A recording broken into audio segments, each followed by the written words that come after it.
What's the meaning of Christian name?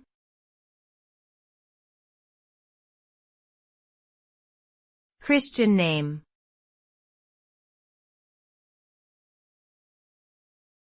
Christian name.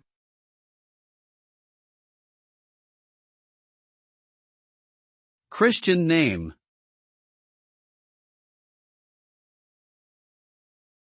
Christian name.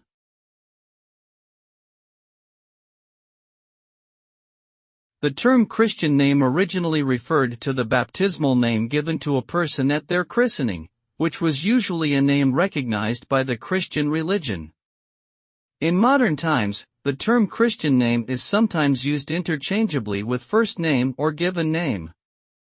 It is commonly used in countries with strong Christian traditions and is often used to distinguish a person's first name from their last name or family name. Overall, the term Christian name has historical religious significance, but its modern usage has evolved to simply refer to a person's given name.